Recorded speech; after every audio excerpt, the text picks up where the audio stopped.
The Libyan government says it will not send Gaddafi's son, Saif al-Islam, to The Hague and will try him at home. That's despite the International Criminal Court's demands to hand him over to Europe amid fears he could be lynched like his father. Saif Gaddafi was seized along with two of his aides while attempting to flee to neighbouring Niger.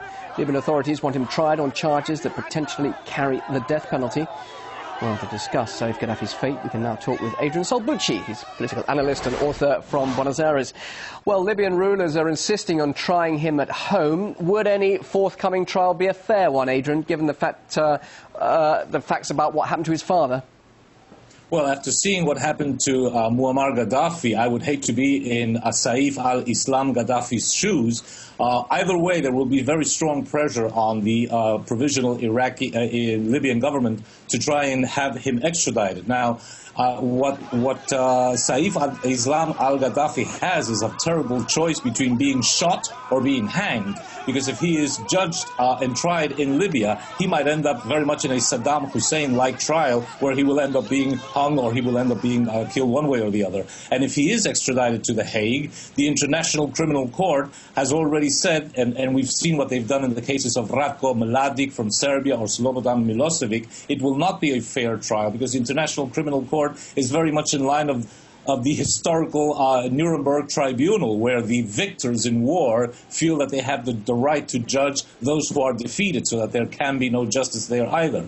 Now, Luis Moreno Ocampo, the prosecutor for the International Criminal Court, has issued an international warrant against Saif Islam Gaddafi because of, quote, he is an indirect co-perpetrator of murder and crimes against humanity. Along those lines, I think we should also include George W. Bush, Obama, Tony Blair, Hillary Clinton, who laughed when she heard of Gaddafi's murder, Sarkozy, Cheney, Rumsfeld, Ehud Barak, and Netanyahu, at least on the list of people to be judged in the International Criminal Court.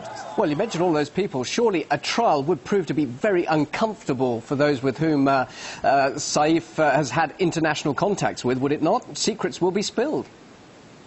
Absolutely, and that's where I fear that one way or the other they will silence Gaddafi's son, as has been a constant throughout history. Every time somebody survives who may speak and give uncomfortable declarations. We've seen it very violently in the case of Lee Harvey Oswald. We've also seen the case of James Earl Ray, who killed Martin Luther King. We've seen it in the case of Rudolf Hess from World War II, who very strangely committed suicide during the British watch in Spandau Prison in 1987.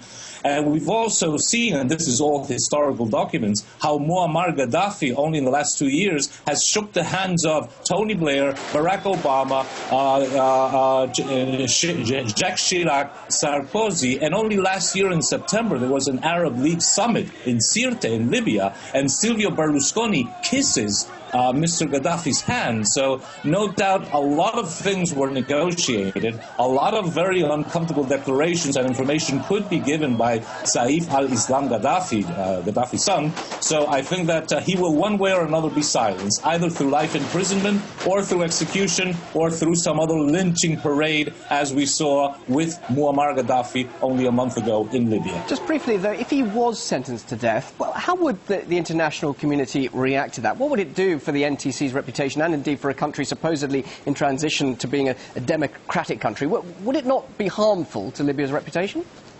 Well, but I don't think anybody cares about what Libya's reputation ends up being or not. This basically has to do with oil. It basically has to do with Muammar Gaddafi's idea of introducing a gold dinar. And it has to do with the fact that under Gaddafi, Libya's central bank was independent of the international banking cartel. So justice is not part of the formula. The international global power elite couldn't care much what the image of Libya will be or will not be. Besides, executions on the part of democracies, as we see in the United States, is an everyday occurrence, so it will be just one execution more. Adrian, always good to talk to you on these matters. Thank you very much indeed for your time. Adrian Solbucci, political analyst and author from Buenos Aires. Thank you.